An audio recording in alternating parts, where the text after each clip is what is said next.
Good afternoon, everybody. Welcome back to Other Minds and Hands.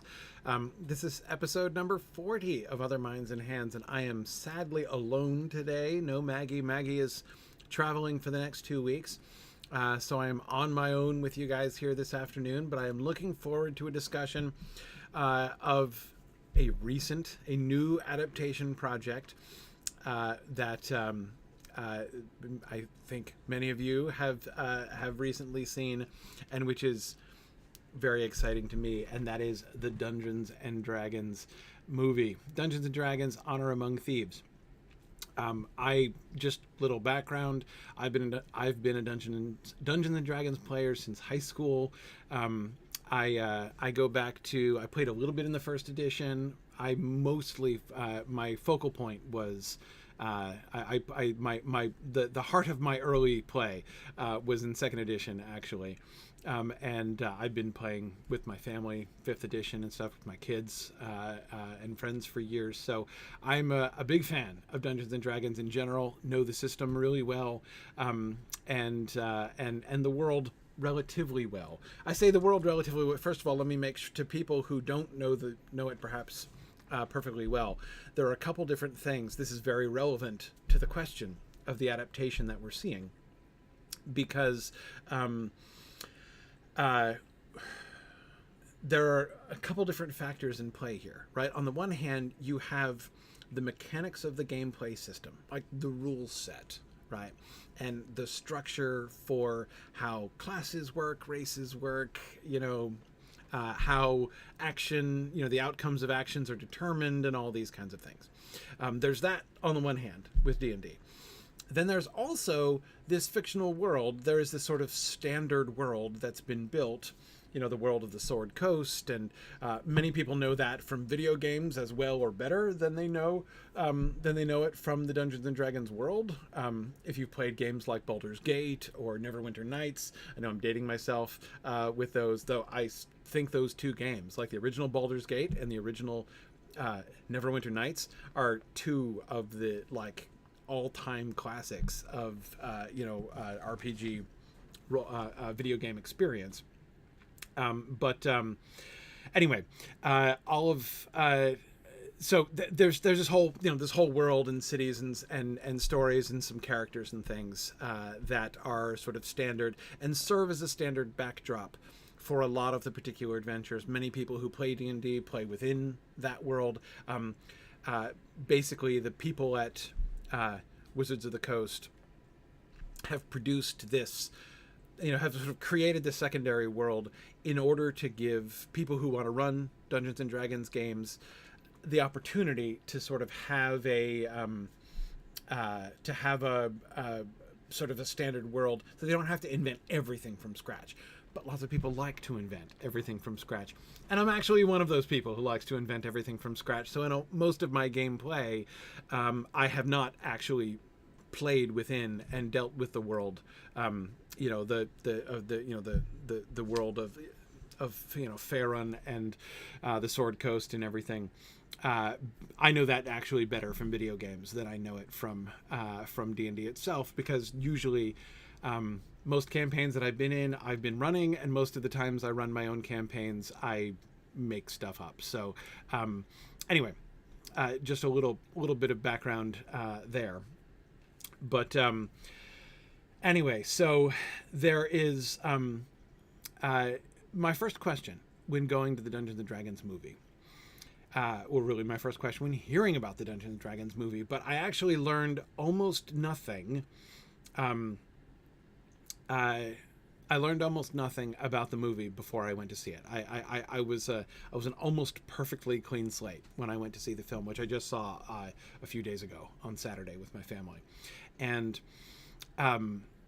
my first question was, what exactly, what is this film going to be? What are they adapting? One of the things, of course, that is most fascinating initially about the project of producing a D&D movie is exactly what is the source text?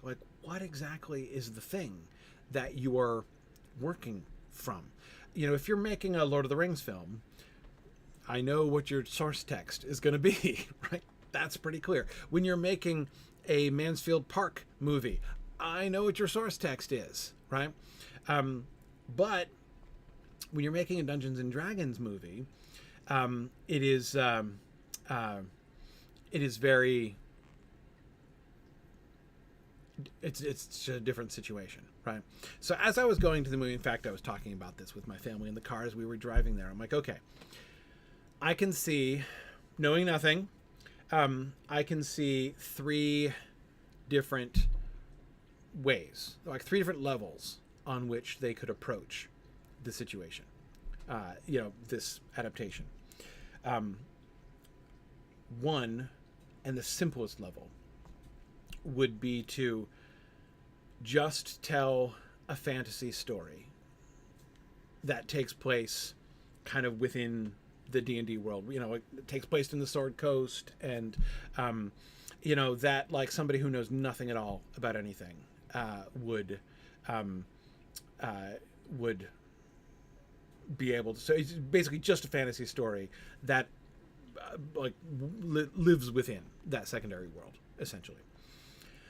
The second level of adaptation would be presumably something like that, but which also was doing some thoughtful adaptation of the actual gameplay system as well. One of the questions my son and I were talking about as we were going in, we're like, yeah, so are we going to be able to guess what level these characters are? Based upon which spells they cast, right? And this is something, my son and I were like keeping tabs on as we went through. We're like, okay, so somebody casts Fireball, we know they're at least 5th level, and right, and also questions like, so are we going to see them progress? Like, are characters going to level up during the film? Like, is the film going to be doing any kind of treatment because this is, obviously the kind of stair-step leveling that you do almost inevitably in role-playing games is a little awkward for movie-based storytelling, but is a really substantial element in the D&D gameplay. Is there going to be a point? Like, will we have a point in the story where, like, essentially they don't maybe talk about it this way, right? But that they sort of, where we're going to see a character level up. And then, but again, so that's sort of the second level. Are they going to be trying to adapt not just the story world that the Wizards of the Coast have created for folks, but also the gameplay as well? And then the third layer of adaptation that I could see them doing or attempting to do would be the actual player experience, right? The way in which stories develop by playing Dungeons and Dragons, the kind of collaborative stories that emerge. That's the fun of D&D. It's the fun that I find in it anyway, is this everybody in real time participating in making a story which nobody knows exactly how it's going to end. So that, and that could be done in a bunch of different ways, like even to the extent, like one possibility, right, that I was anticipating is there actually going to be a frame, like a real modern world frame, which would have been one way to approach it, right? So that's like the third level, where they actually try to incorporate into their adaptation the whole game playing experience on the part of the players. And then there's that second level where they're adapting not only the world, but they're also adapting the gameplay, and the sort of the most basic level where they are adapting just the world. Okay, so that was my biggest set of questions when I went into the film. And I don't know what you guys think. So first of all, let me draw your attention. Phil Boswell here is industriously collecting questions, which is very, very helpful. Because I will try to follow the chat as we go through, but Phil will collect them for me. So just kind of flag your question. Like if you put all caps question, then Phil can flag it and I can see it. And I definitely am going to be relying on Phil and on your questions today. Really am interested to hear what you guys think and to talk about the things that you guys are most interested in here. Uh, yeah, yeah. So, okay. Highlander Winds had a question about Free League Publishing releasing the 5e version of the Lord of the Rings role-playing. No, I wasn't planning on talking about that. I want to talk about the film as an adaptation project. Though I will say, the sort of 5e Lord of the Rings skin that is fascinating. I think like that's actually a really interesting piece of adaptation itself, but it's a totally different project, and I don't want to get too distracted talking. And I haven't seen the recent one. I only saw one that was the one that was in existence a couple years back. But anyway, so I'm not going to talk about that because I don't know enough about that to talk about it. But in any case, I want to talk about I want to talk about the movie. So I felt this is the first thing, my big question, what is this movie and what is it trying to do? Like what kind of adaptation is it trying to be? Initially I was like, from the first 5 seconds, I was like, okay, level 1. This is going to be no frame. This is going to be a fantasy movie that is, that's taking place in the Sword Coast. It was like I was recognizing names and things right away. That was pretty clear. And then my question became, to what extent is it going to go up to? So it's pretty clear it wasn't going to be level 3. Is it going to be level 2 in some sense? Now, by the way, as an example of level 3, where you're actually doing an adaptation of the gameplay mode, the interaction between the modern person and the gaming world, I would point back to, I don't know, I mean, talk about dating myself. I'm about to date myself even more, right? I don't know how many of you saw the Dungeons and Dragons cartoon from the 1980s, but that was a level 3 adaptation. The premise, if you recall, now I didn't get to see a whole lot of the Dungeons and Dragons cartoon in the 80s, mostly because my sister and I didn't see eye to eye on this subject, and there were some compromises that had to be made with our television, our one television, back in those days. But the basic premise of the 1980s Dungeons and Dragons cartoon is that it was almost like it was sort of similar to the premise of the recent Jumanji film, where a group of modern people find themselves like unexpectedly and magically transported into the Dungeons and Dragons world, and they're each one of them, they each have a character, but like they become their characters, right? So it's sort of the and then they're trying to and so they're on a quest together, and ultimately they're trying to get home. They're trying to escape the world and get home. But you can see how that premise serves as an adaptation on that third level, right? Where they actually are taking a sort of a fictionalized version of what the role-playing experience is like, right? Where you, the modern person, sit down and you adopt the role of this, fantasy character, right? In a fantasy setting. And you decide for that character and you act out what that character does. This sort of magical transportation that happened in the frame of the old D&D cartoon was that was a really fun way of kind of embedding this idea of them. And so the characters were like what you had in the old D&D cartoon were fantasy characters in a fantasy world, but like with the mentality of modern people who were, like running those characters essentially. So it was actually a really, really interesting way in which the old cartoon actually did try to do an adaptation, not just of the world, not just of the gameplay, but of the of that experience of bringing modern people into an imaginative engagement with the fantasy world. And oh my goodness, Curious Gene, my wife and I went bonkers at that Easter egg. So again, people who don't know the 1980s cartoon missed out on this, which is if you've seen the film at the end or near the end, when they're in the arena, you may remember there are like two other groups that are raised up through the floor like they are in the arena, and one of those groups is the group from the 1980s cartoon. Like it's exactly the party with exactly the costuming.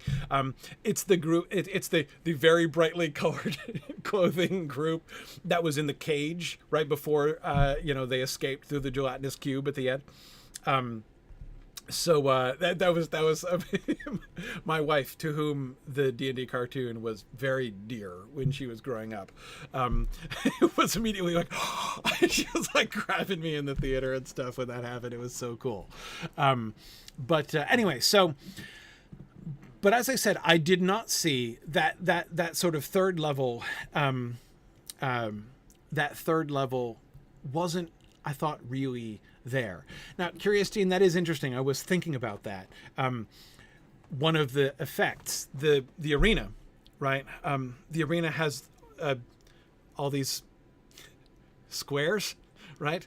Which are, which were coming up and going down, right, in columns and whatever. And so that kind of masked the fact, in a sense, right? Like that, because you're mostly seeing it from the point of view of the of the characters, and so it was mostly like walls that were going away, going and coming and stuff.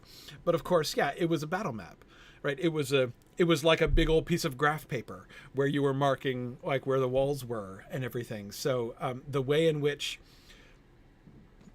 that arena confrontation at the end was it was a very like meta sort of gaming situation depiction. So I really like that. Now again, I don't, that like almost touches on that third level of adaptation, right? But it only does so in a kind of an Easter eggy way. That is, it didn't really seem to be woven into the fabric of it. I do think in the end, I would categorize this film as like level 2. Essentially, where they weren't really trying to adapt the story. The adaptation they were doing was not really that like highest meta level of the role-playing game experience on the part of the modern player. But I do think that they were doing a very interesting job of integrating not only the world of D&D, that sort of lowest level of like just let's tell a story that happens within this secondary world, but also that second level where they were taking the gameplay mechanics themselves and integrating that into the sort of conception of the story. Let's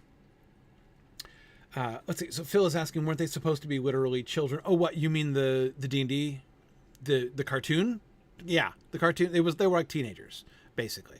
They were like teenagers with one of them who was like the annoying little brother or little sibling. I don't even remember. But yeah, there was like one annoying little sibling. So it was like, which again, classic sort of D&D setup, right? Where you've got like teenagers coming together and like one person like brings along their annoying kid. Yeah, Bobby the Barbarian was a preteen. Exactly. So yes, you had the one annoying little brother, which again, like maps onto a common real world circumstance where you've got a bunch of friends together and like somebody's kid brother like wants to tag along and is annoying to most. That was a known phenomenon. But anyway, so I thought that was again, that was so much fun. That show was a lot of fun, and that cameo was absolutely fantastic. But let's talk about that second level. Let's talk about the gameplay. So the story itself, that is the sort of level 1 adaptation. In the level 1 adaptation, I would classify this, of course, like technically as a fill in the blanks, as this was not trying to depict there was no source text for the story itself. Right. There was no, like, I am not aware of like anywhere where this story and these characters has been told. Maybe it has, and I just don't know about it. but I certainly was not going in conscious of that kind of a relationship with the source text, where it's just a retelling adaptation of a previously established story. But it's funny, I'm thinking of my three categories, right? The retelling adaptation, the fill in the blanks adaptation, and that kind of modulation adaptation. It's clearly in the second category. It's a fill in the blanks. It's taking place within the world, right? But it's telling a story that isn't told there. But it doesn't feel quite right to call it fill in the blanks, because the D&D world is not about like a canonical story that might have, blanks to be filled in. It's designed to be a world in which adventures can happen. So Druid's Fire, exactly right. It is like a homebrew story, or like a new module, written again. For those who are not familiar, modules, right, are what they call like a written. If somebody writes an official adventure, so you don't have to make up your own adventure, that was always called a module from back in the old days. Yeah. Anyway, so it was very much in that, and so again, thinking about it as sort of a level 1 adaptation, there were some interesting elements there in thinking about like how the city of Neverwinter was depicted, for instance, and which of course that's where Forge becomes Lord of Neverwinter. There were, there was Icewind Dale, which was what where the prison was at the beginning. There were references to other places, like there's a reference to Baldur's Gate, there was a reference to Waterdeep. So again, lots of, there were references to like Elminster, who is one of those class. The role of Elminster is he's one of those like great wizards of the past who, like when you need a name to put in to cite like a wizard who did a really impressive thing in the past, Elminster is one of the ones that gets brought up about. And yes, Voice of Geekdom, exactly. There were Forgotten Realms characters that were dropped. Zastam is a real D&D villain. Yes, exactly.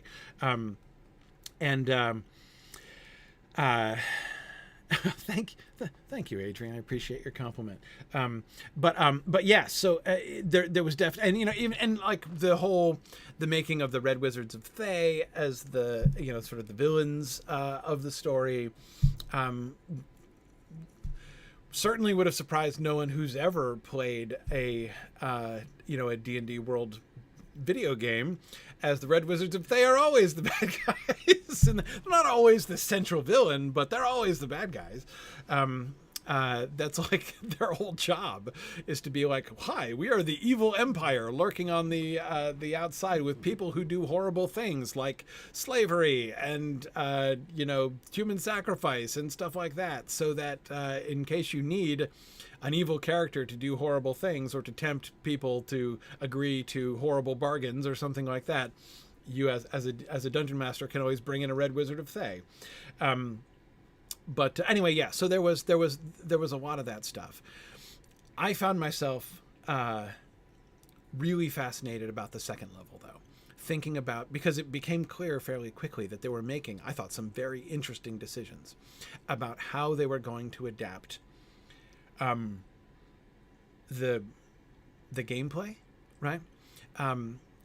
The actual sort of rule set, what the relationship with the rule set was going to be. And this is something that my son and I were talking a lot about, both before and after the film.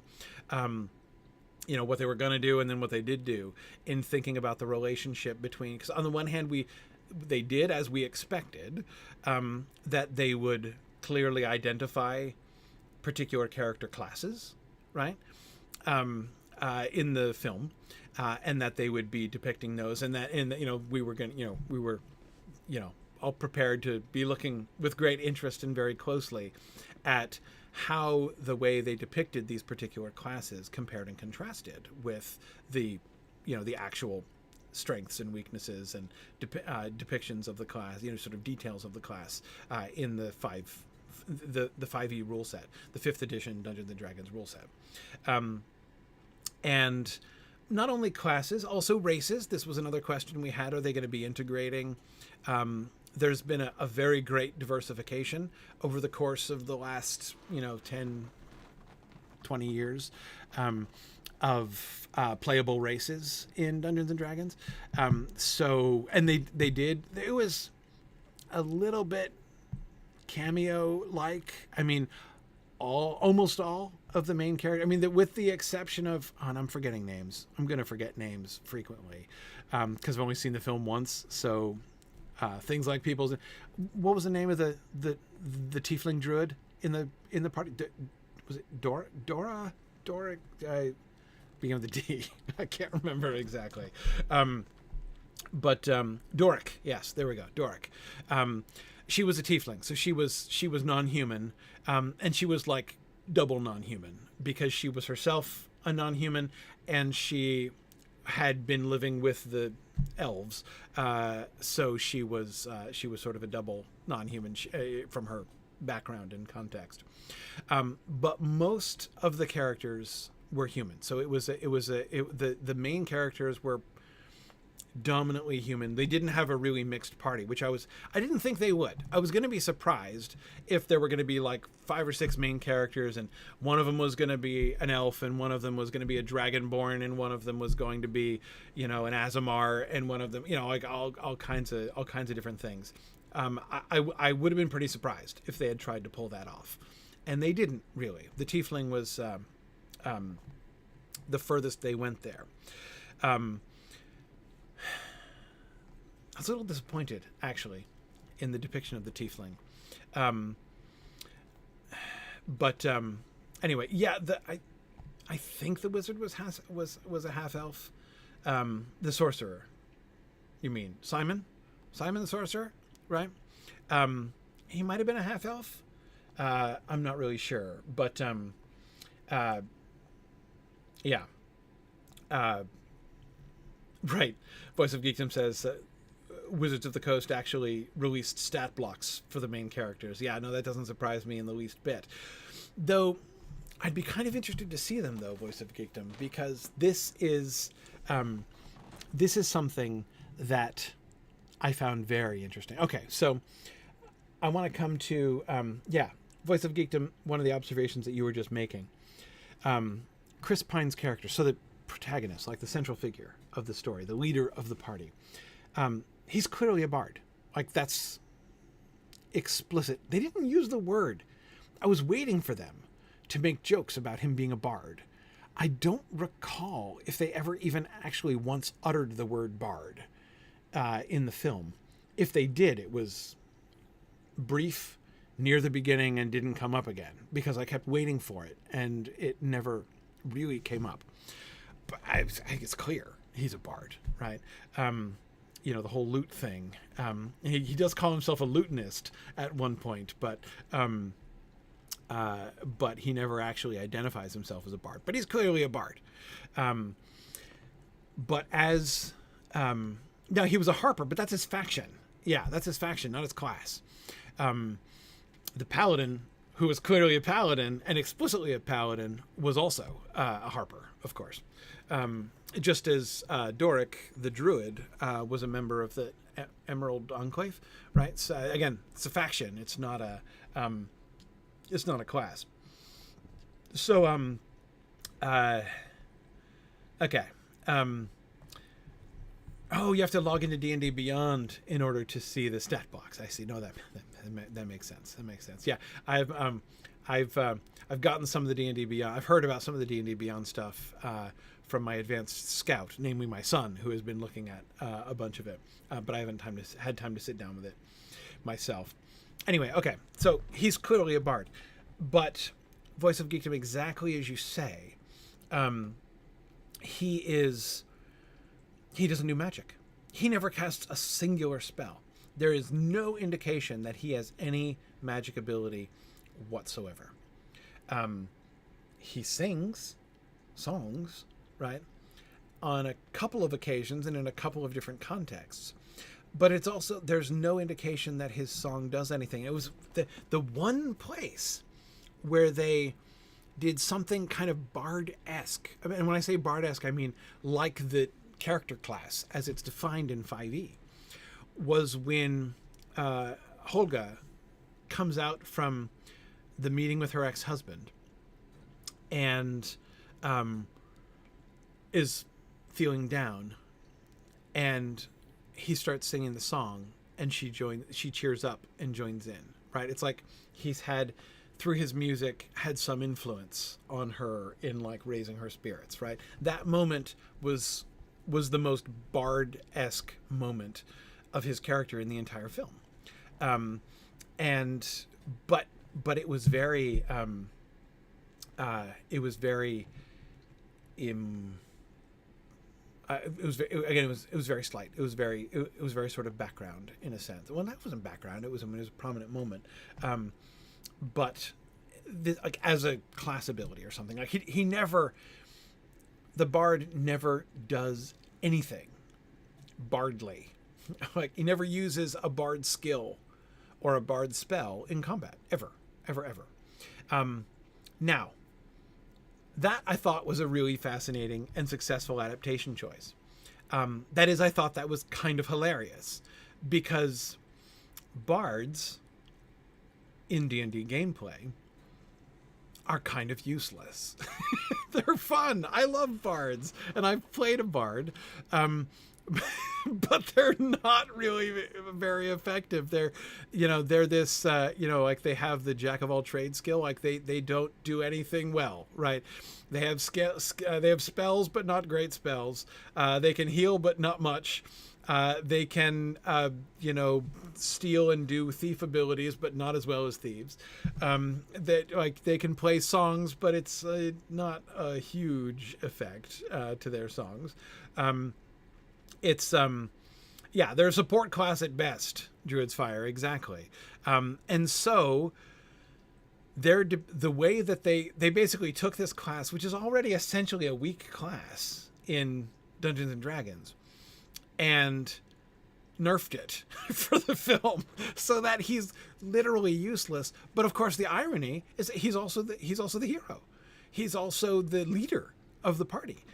And that's his entire role. I mean, when Doric was asking, what do you contribute to this party? Right? I mean, she asks the question explicitly, and being forced to answer, all he has is, he's like, I come up with the plans. And then she's like, so once you've come up with a plan, you have no role anymore. We don't need you. We could get somebody else more useful to execute the plan. And he's like, well, but then if something goes wrong, you need me to make up a new plan. And she's like, so you make up plans that fail, right? Anyway, there was that explicit scene playing on the fact that he, as a bard, didn't really have a particular role. But again, far from just making that a sort of a side joke, he was the hero. He was the protagonist, right? They put it front and center.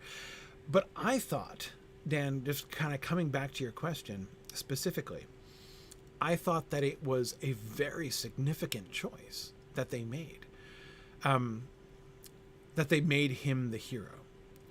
Because if I had to point to the biggest, most significant adaptation choice they made on that second level, right, where they, taking the gameplay, the gameplay rules, right, the definitions of class and class abilities and stuff like that, the number one largest decision that they made was the way that they de-emphasized magic throughout, consistently. They didn't remove it, right? There was still Simon the Sorcerer. There was still the Red Wizards of Thay doing magic, right? It's not that they made the world a world without magic, but the casting of spells. Almost nobody cast. There was some spell casting, finally, at the end. But all across the board, all spell casting was almost completely removed. The bard does not apparently have spellcasting abilities. And that, by the way, for people who are old and crusty enough like me to remember, well, earlier editions of D&D, that was one of the very significant changes that they made in 5th edition. The 5th edition bard, the 5e bard, is much more centrally a spellcaster. I mean, that's kind of I mean, you'd put him in spellcaster group almost as much as as readily as you'd put him in with like rogues, basically. But anyway, they really emphasized the spellcasting abilities of bards in 5e, and in the film, totally removed. No spellcasting abilities whatsoever. The druid, no spellcasting. The druid did not ever cast a single spell. The druid uses wild shape all the time, right? But the powers of the druid in the film, as far as I could tell, were completely limited. Like the identity of what it is to be a druid became simply shape changer. It was just the wild shape ability, even to the point where I thought this was a really weird turn of phrase. Wild shape, of course, is the name of the class ability that druids have to change their shape and take on the form of beasts. And there was that one moment you remember when Doric, the druid, infiltrates Neverwinter and is spying in the form of a fly, right? And she's spying on with the red wizard in it, right? And she is detected, like the red wizard senses that the druid in disguise is there. And she says the line that she delivers, because it struck me as so strange. She's like, "There is a wild shape present," right? And I'm like, well, there's a druid present who is utilizing wild shape, but even just to refer to the druid in the phrase wild shape was literally used as like a synonym for druid.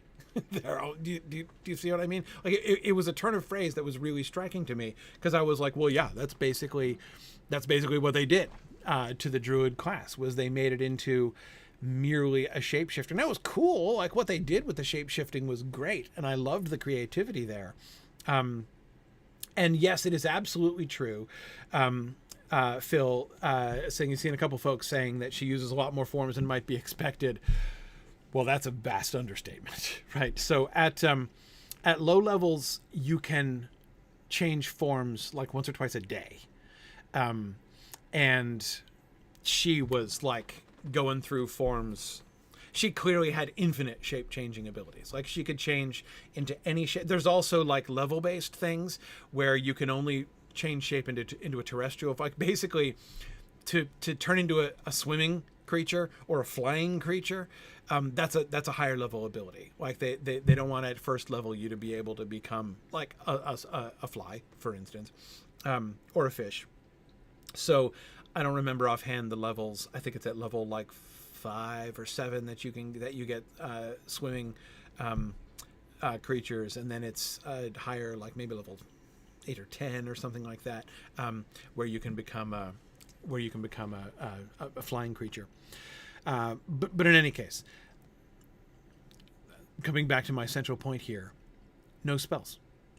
She never cast a single spell at any point in the entire show. And druids they're like a cleric class. They're not the same as clerics, but they're a divine casting. They're a divine magic class. So again, their spell casting, the wild shape, it's a secondary thing. Like they are spellcasters who also can change their shape. Anyway, so that was a huge change. It was a huge decision to say we're gonna lean way into the shape changing, but we're gonna limit it. She's not gonna cast spells. And even the sorcerer, how many spells did he cast? 3, maybe. Most of the magic he does is through magic items. That's what we see from him. That's what we see from him at the beginning, right? In his little fake performance that he's doing, and he's robbing from everybody. He's using magical items. He has a series of magical items, and of course, like the whole central plot feature of the sorcerer at the end was him successfully attuning a magical object, not him successfully casting a spell. Now, again, he does do some actual spell casting in the final boss fight scene, right? And some of those were some fairly recognizable spells. my son next to me was like, Firebolt! He just cast Firebolt, which is a cantrip. It's a really low level spell. But anyway, like that was clearly happening. And there was at least an allusion to the Bigby's hand spells, right? That he was the rock hand that he was doing, though specifically that it was made out of rocks was a different kind of thing. And it was like several of the Bigby's hand spells at once. It was like the grasping hand and the anyway. So there were. I'm not saying there were no spells, but again, way downplayed. How many before that last fight? How many times does he actually cast a spell, like an observable spell, like use the spell casting ability? And sorcerers are 100% a spell casting class. They don't do anything else, right? That's all they do. And yet he barely casts a spell. He's mostly responsible for magic items. It was a remarkable choice that they made in their adaptation to say, we're going to reduce spellcasting to something just above 0 in this film. Now, again, I'm not complaining about this. I'm just saying it was to me, it was one of the biggest, weightiest adaptation choices that I could see them making. And I thought it had some really interesting side effects. Now I come back to the point that they not only removed spellcasting from the Bard class entirely, but they made the non-spellcasting Bard the hero of the story and the center, the leader of the party. That was that, in my opinion, strongly compounded their decision to reduce or eliminate spellcasting from the entire story. And I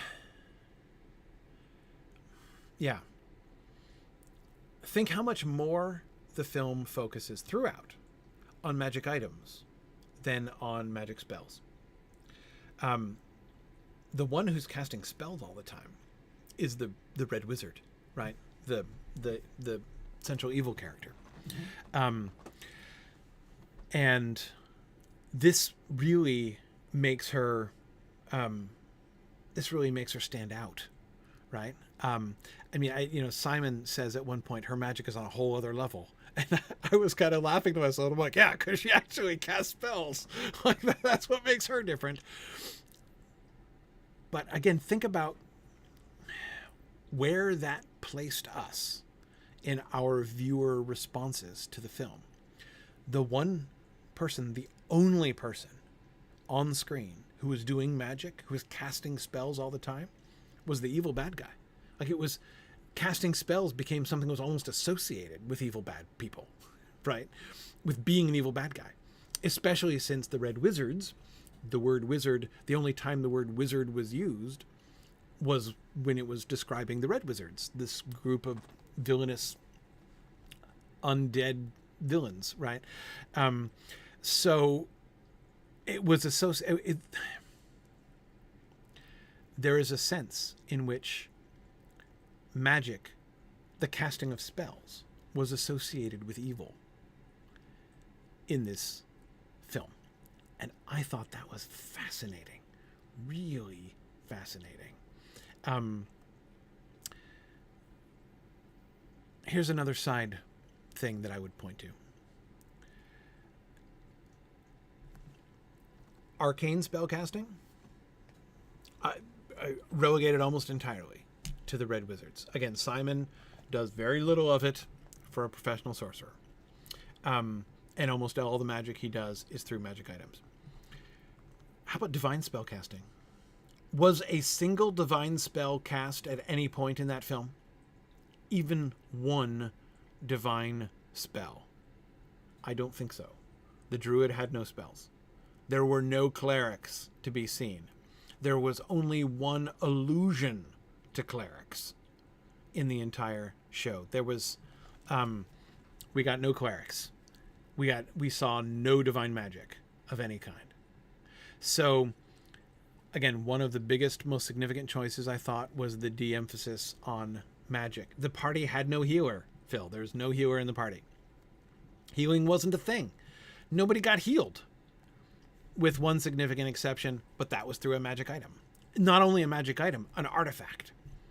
And I'm not going to talk about that in too much detail because I'm trying to kind of avoid spoilers, which is actually not even all that hard to do in talking about this film, because I'm actually only like a little bit interested in the story. I mean, I am interested in the story. Like, as a film viewer, I was enjoying the story, but when thinking about it as an adaptation, because it's not adapting a story, the actual narrative and like what happens and how it ends and everything like that, things that spoilers are normally about, doesn't really enter into this analysis all that much, right?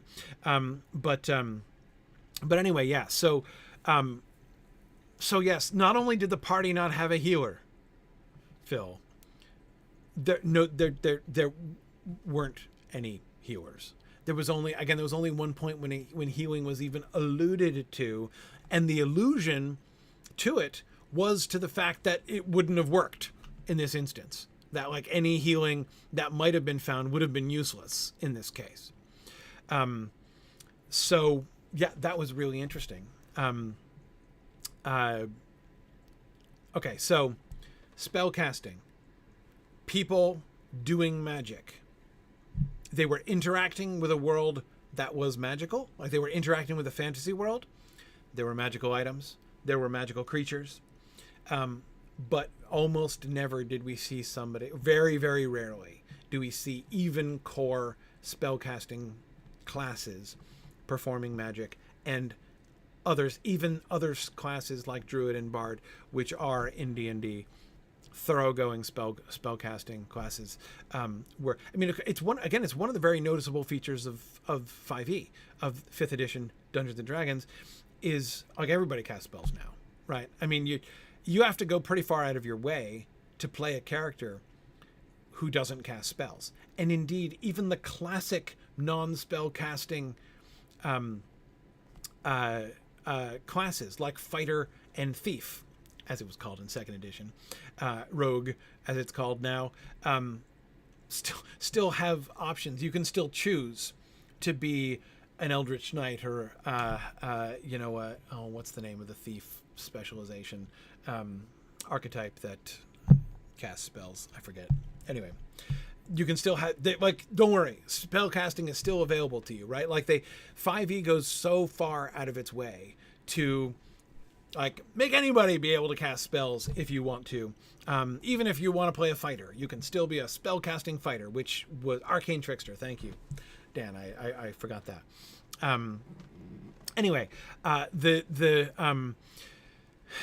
I say, it's a core feature. It's a noticeable feature about 5e. They leaned way into spellcasting, and the movie leans as hard away from it, much harder away from it even. So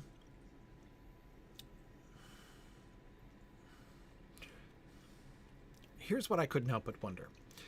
Note, I'm going to signal.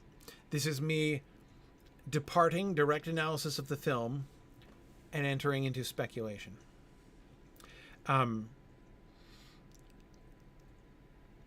But indulge me for a minute.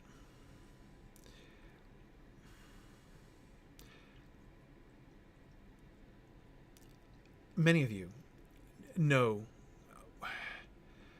D&D has been controversial in some circles for a long time, especially in religious circles, especially in conservative Christian circles. I have a great deal of personal experience in that regard, as I have never seen eye to eye with my own immediate family. I don't mean my wife and kids. I mean my parents and siblings, about Dungeons and Dragons. Many of you might be old enough to remember the whole D&D is a satanic cult sort of thing that was going on. Yes, D&D is a gateway to Satanism thing. Exactly. Yes, that was huge in the 80s and 90s, still around. And one of the primary fixations, when you asked someone, and again, I speak of this phenomenon as somebody who has a substantial personal experience having these conversations with people who are in this camp. The satanic panic, that's exactly right. And what's more, I speak as someone who has great love and respect for people who were very strongly in that D&D as satanic camp. So I intend absolutely no like scorn or mockery towards people who had that concern. I never did share it, still don't share it. Still sometimes have these conversations with my own siblings about this question. But I think I found myself reflecting after watching the film. The first thing I did was notice the lack of spellcasting. It was very striking to me throughout the film. I was like, wow, so little magic. So weird. So non-5e, right? I mean, like, wow. Like, why do they go? So that I kept asking myself that question. Why would they go in that direction?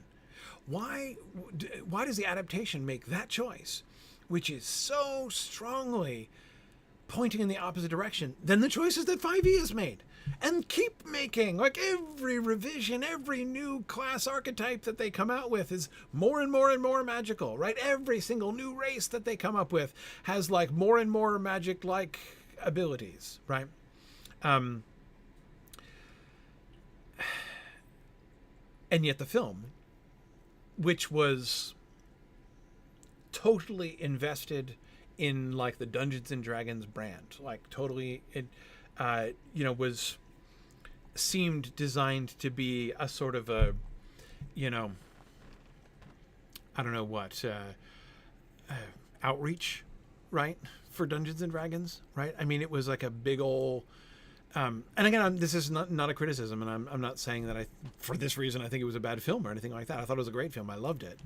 But, that I was surprised. So I was surprised at perceiving what felt to me like a totally different investment. Imagine like in the world. This seemed to me so huge, such that I kept finding myself asking the question, why? Why this difference?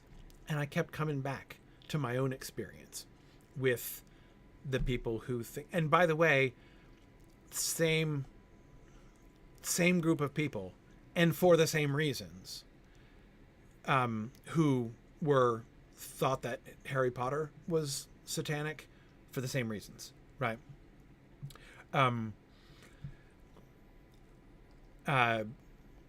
Because it's like encouraging people to imagine casting spells and doing magic. It's the people casting spells. That was always, and again, personal, I speak as somebody who has had many of these conversations with people in these camps. Like, what is it like? Why do you think, this is like a gateway to Satanism? I don't understand.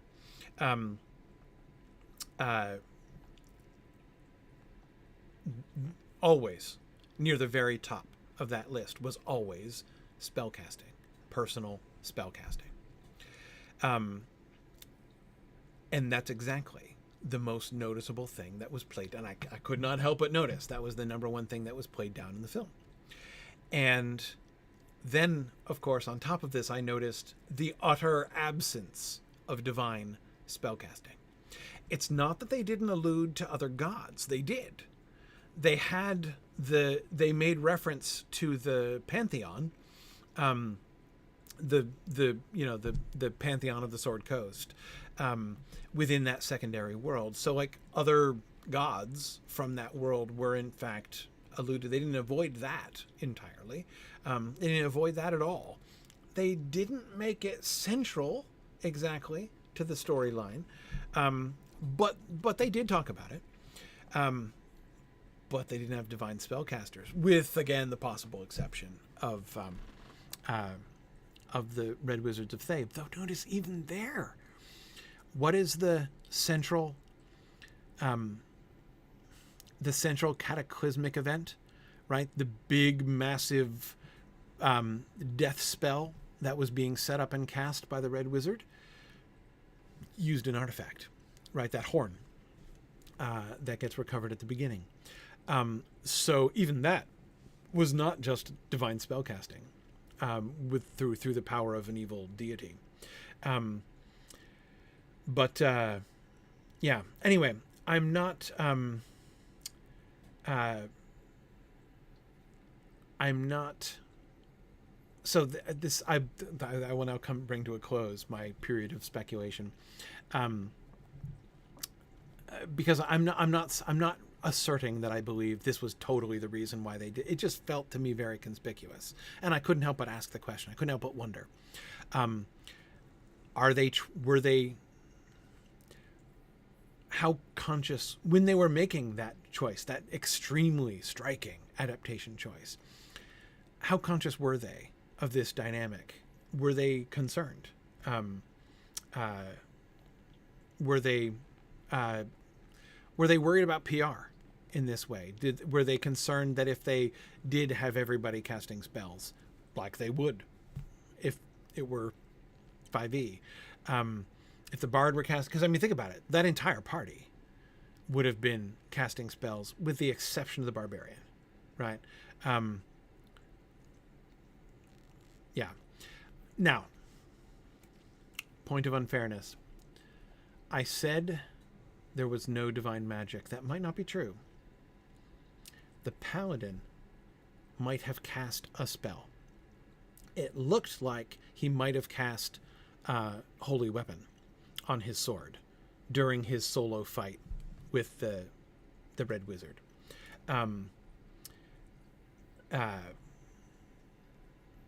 He might have done. I wasn't really sure about that. The way that was, it was noticeable because he it was noticeable because he uttered words, like he actually pronounced words, touched his sword, and then it started to glow, right? Yeah, exactly, storyteller. That's just the one. That's just the one that I was thinking of. Yeah, so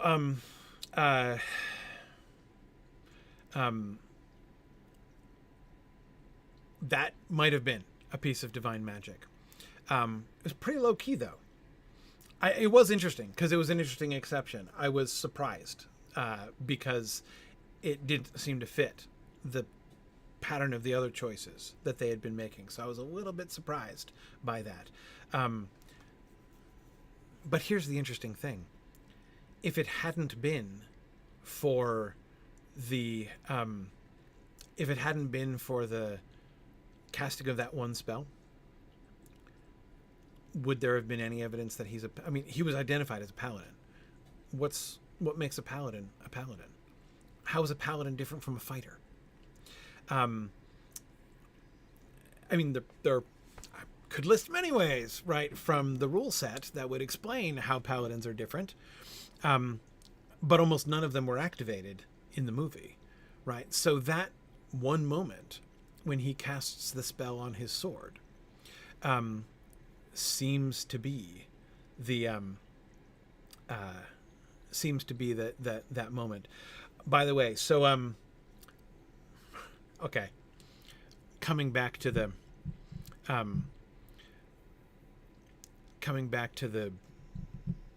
satanic thing again for just a moment, because I see you guys talking about this storyteller and Tolkien study. Tieflings. They put a tiefling in the film. Now, a tiefling is a half-breed. A tiefling is the offspring of a human and a devil. I believe, if I'm correct, it is devils and not demons who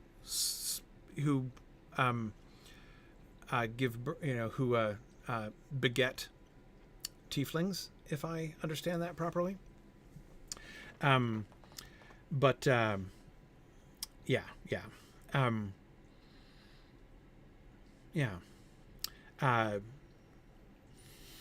So,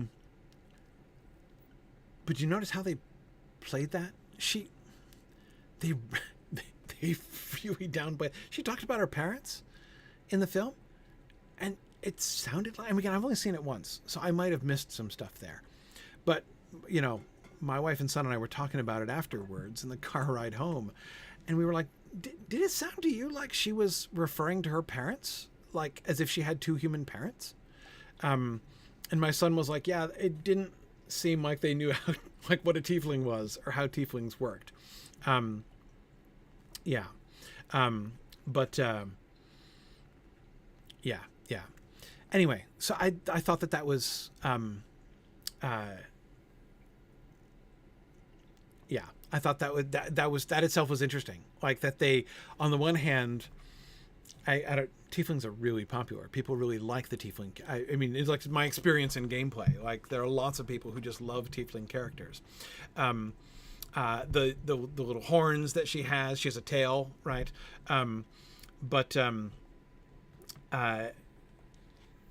Okay, I see. So Phil says it's unknown whether it's a demon or devil and can conceivably be some other planar traveler. Yeah, I don't think. Well,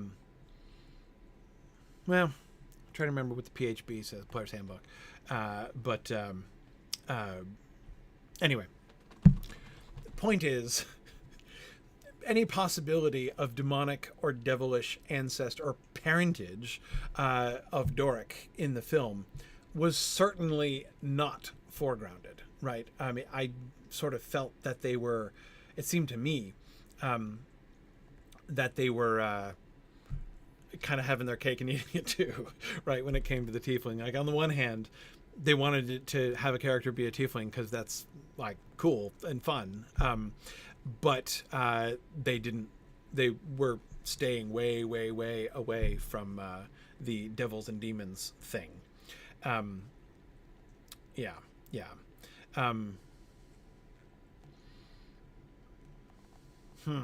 Okay. Well, that retcon in 5e, is that a recent retcon? That tieflings are transformed by Asmodeus? I don't think that makes it better, actually. Being a descendant of a devil is bad enough, but saying that everybody who is a tiefling was like personally touched by Asmodeus and transformed, don't think that would make people more comfortable, I've got to say. Yeah, they did change it to later on to allow for other tiefling ancestry. Yeah, that's what I thought. I was pretty sure it was devils and or demons, which I still always get. I mean, I understand the basic concept of devils versus demons as they have it in D&D, but I have to admit, I have never found that storyline compelling. The wars in hell and the blood war between the demons and the devils. I've never found that a narratively suggestive plot. I've never much bothered with it myself in my own gameplay. But anyway. So, yeah. Anyway, this very interesting choices. I don't know what you guys thought about the magic thing. There are other issues other than just the magic, but that was the one pervasive one that really jumped out to me. There were other elements, and now I think in part it is very possible that they were just wanting to limit the strangeness, by which I merely mean difference from our normal world. And this is a very important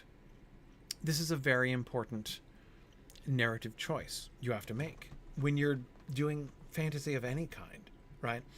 You're telling a story that's in a fantasy world that, the rules of the world in which you're telling your story are not identical to the rules of our world. Whenever that is the case, and to whatever extent that's the case, how you communicate that to your viewers or to your readers is a huge part of the success of that story. Huge part. Like it's fundamental to the entire undertaking of doing speculative stories, right? Whether they're fantasy or science fiction. This is why I have long thought that fantasy and science fiction are a far more challenging. It's a far more challenging undertaking to write a story within that context than to write a story that takes place within our known and familiar world, because a fantasy or science fiction story has to address every single one of the challenges that are addressed by the other kind of story, but it also has this entire other additional challenge that is overlaid on top of everything else that it's doing. But so again, you always have to think about that in a film, and I can easily imagine the choice that they're making. So again, to come back to Other Minds and Hands vocabulary here, the thing that I'm trying to work through, the thing that I'm trying to talk through here is I've observed an adaptation choice that they've made. And I want to think, what are the costs and benefits of this choice? The cost of we're going to not eliminate magic, but we're going to radically reduce the presence of magic and spellcasting in this world. The cost of that is distance from the original, right? It becomes, a world in which bards don't cast spells, druids don't cast spells, there are no clerics, nobody gets healed. Like, it's jarring. It makes it seem a very different world than the game world that players are used to. What's the benefit? That's what I'm trying to think through right now. What are the benefits that might have led them to make those choices? Or again, I'm not trying to get into the heads of the people who made the choice. What I'm trying to do is to say, what is the effect? Like, what is the consequence of that? What are the sort of gains from that choice? And that's why I'm segueing to talking about fantasy and science fiction in general. Always the challenge is, how do you bridge that gap between the fantasy world, the ways in which the world operate that are just different, and the world that everyone is familiar with. And so I think the benefit, I talked about the cost, I think the benefit of the big magic decision that they made is that it was, it narrowed the gap. They chose their battles, basically, right? There are lots of different ways in which this world is different from our world. There were a number of things you could... So, let's just think about that for a second. The D&D world. How does it vary from our world? Well, okay. One is that there are scads of rational races, right? So you've got, humans are only one out of many, many, many, like dozens of like totally different civilizations, which are based on like totally different evolutionary patterns, right? So vast multiplicity of different races is one of the ways in which the D&D world is very different from ours. The presence of magic, right? And the ability to cast spells. And for magic to like work its way into the world in other ways, like magic items, right? The existence of fantastic creatures, dragons, displacer beasts. Loved the displacer beast. I have to admit, I was like a little bit disappointed. Not in the displacer beast. I liked it. But the fact that the displacer beast was like the only creature that was let loose in the arena with them, such that like it made it look as if the displacer beast was like the big boss creature. There was a gelatinous cube, I know, and a mimic, agreed, but still, like the only creature that they released to wander around the only wandering monster that they were facing was a displacer beast. And I'm like, displacer beasts are cool, but they're what, like challenge rating 3 or something like that? Like, I'm like, I was waiting for some other ferocious beast to be released, something else that would have been fun. Like I totally thought they might have done a rust monster, just because that's always fun. Not if you're a player, but if you're a DM, it's fun. A beholder, yeah, exactly. They could have released a beholder. They could have released a wyvern or something. I don't know, a remharaz. I mean, there are all kinds of things they could have done, which would have looked cool and interesting on screen to folks. I memean, there's a whole monster manual out there, right? And they had lots of options, and they were like, no, displacer beast, and we're good. So I was like, no, I want. That was just me being greedy. Anyway, they could have an Otok. Yeah, sure, they could have done that, but that wouldn't have been on my short list of options. Beholder, yeah, like again, like, you know, they had more opportunity to do it. Now, maybe they're saving it for the sequel, you know, like whatever. Maybe we'll get a not only a Beholder film, but a film featuring Xanathar or something, possibly. I wouldn't be shocked at all for that. But so maybe they're just saving it. Oh, I did like the intellect devourers. That was fun. But anyhow, okay. Point is, so again, you've got multiple races. You've got spellcasting. You've got like sort of magic, discovering magical things in magical places throughout the world, and you've got beasts, right? The beasts and the magical creatures and the abominations and all that kind of thing. That's a lot of ways in which that world is different from our world. And so one benefit that I see of making the choice about spellcasting that they made is that it limits those ways. And it limited it in an important way because, of course, our chief point of contact with that world were the main characters, right? The party itself. So the choice that they made was not to make the world as a whole less magical. It still had the magical creatures. It still had magical items and things floating around. It still had the first thing that I was talking about, which I've already forgotten. I've already forgotten my list now. Oh yeah, the races, the multiple races. Yeah, it still had all that stuff. But they chose to make our point of contact, our frame of reference with the story, the main characters, the central characters of the thing. They chose to make those much more like us, so that we and therefore it enabled the characters to serve as a bridge more clearly into that world. And of course, it's noticeable that the more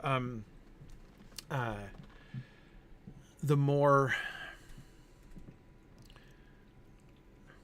party was assembled, over time through the film, the character that we start with, the core character, the bard protagonist, is the least magical of all the characters. And Holga, right, who is with him from the beginning. The two of them don't do magic at all. The barbarian didn't even officially rage. I was kind of thinking that there were some rage-esque qualities to some of the big fight scenes that she had, but which were sort of fun. But again, there was not a, like, she has initiated barbarian rage in some kind of demonstrable and external way.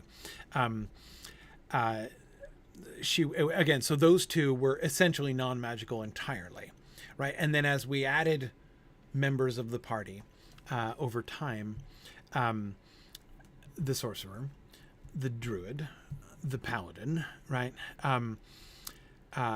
All of these, there were more like alien elements to them. Half-elf sorcerer who can do magic, and the druid who does wild shape, who is non-human and does wild shapes, but she doesn't cast spells, right? So all of these, I do think that one of the effects, and I think it worked, was helping to sort of establish that bridge for viewers. So at the end, what's my analysis of that choice? Like, as cost benefit, I think it was costly.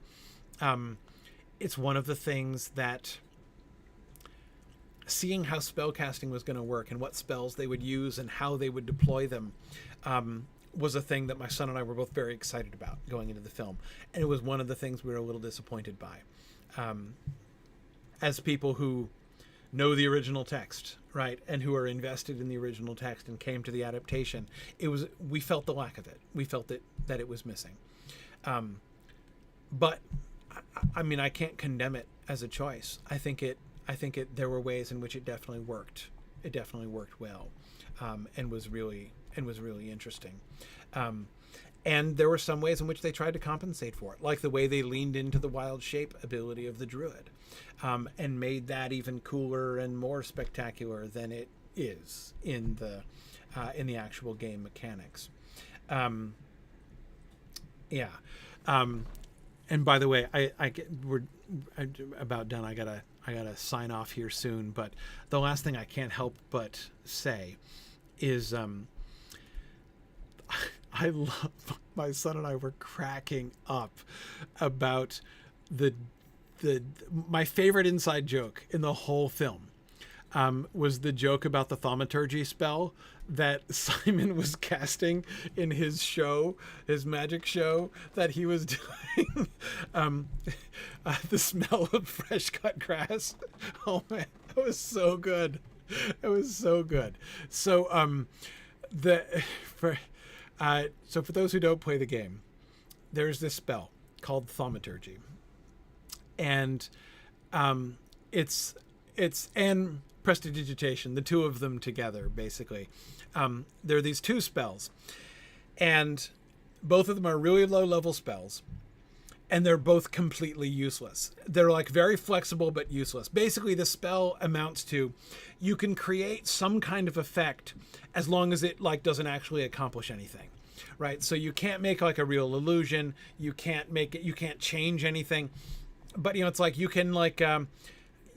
It's like a party trick spell. You can make something change colors. You can create a smell, right? That's in the spell description.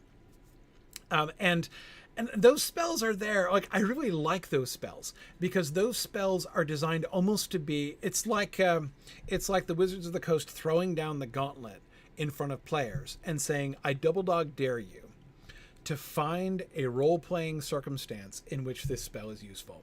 Right? If you're creative in not only just in casting spells like blowing things up, right, and just thinking of spell casting as a mere combat technique or something, but if you're really into role playing and into imagining yourself into the situation, you will be able to come up with ways in which these spells can serve whatever the role playing moment is, right?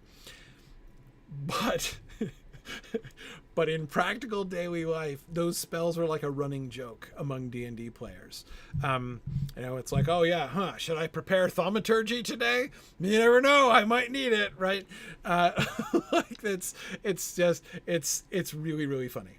That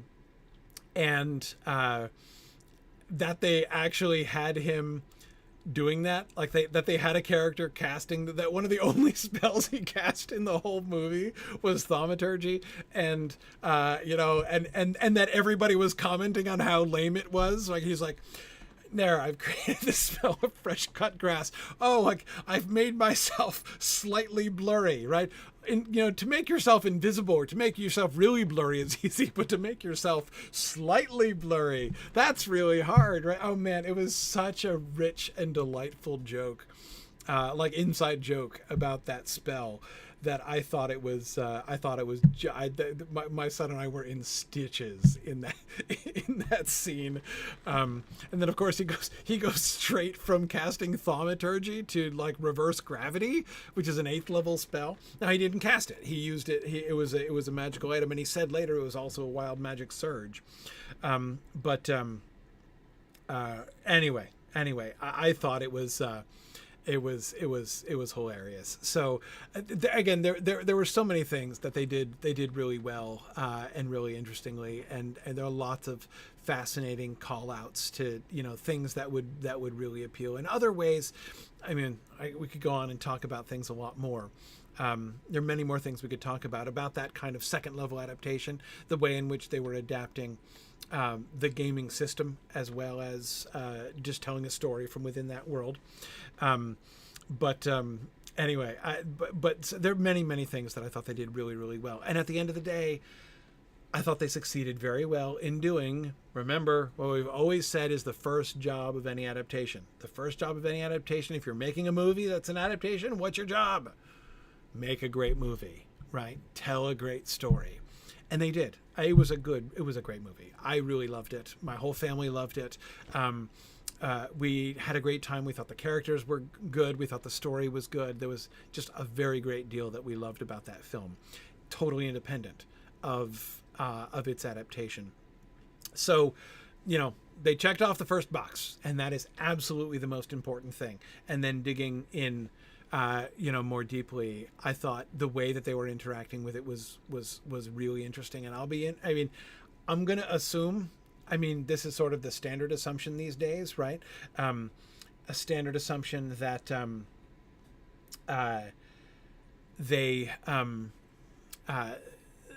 that there are going to be more films, right? Even the way that the title was structured, like Dungeons and Dragons, Honor Among Thieves, right? Seemed to be paving the way for more Dungeons and Dragons, movies, right? In the future. So I'm rather expecting that will happen, assuming this movie is successful, which I think it is being successful. It certainly was good. But it did feel like the beginning of a series. I agree. So we'll see, and I will be fascinated to see how if these choices, the same choices that they make, continue. If they sort of modify or moderate some of the choices that they've made over time as they go through. That will be. I'm ready. I'm here for it. JJ wants to know: will we be discussing the Super Mario Brothers adaptation? That would be fascinating to do. I haven't seen the movie. Why not? Why not? That would be fun. I think, and honestly, I think that more and more, this is a question that's, to me, the relationship between the kind of adaptation project that a video game is and a kind of adaptation project that a movie is, and what happens when a movie is done based on a video game. I am really interested in that question in general. So yeah, I think that would be, I think it'd be fun to talk about the Super Mario movie. Yeah, anyhow, so thanks for joining me today. I gotta let you go. I'm over time here. I don't have Maggie to remind me that it's time to go. Just to let you guys know, so I'm not gonna do a broadcast next week. Maggie's still traveling. She's traveling both this week and next week. She's actually flying out to her destination this Thursday, and she's flying back next Thursday. So unfortunately, it takes her out for 2 weeks in a row. So I wanted to, with the D&D movie out in the theater and that being something I'm very interested in, I wanted to have this, and Maggie doesn't know D&D that well, so she was like, that sounds like a conversation you can probably have without me. So I wanted to do this today. We're gonna skip next week, and then we're gonna come back, and we're gonna Maggie and I will return, and we'll do something 2 weeks from now. Okay, so back in 2 weeks with Maggie again, and looking forward to more adaptation discussion as always. Thanks everybody, and I'll see you guys in 2 weeks. Bye now.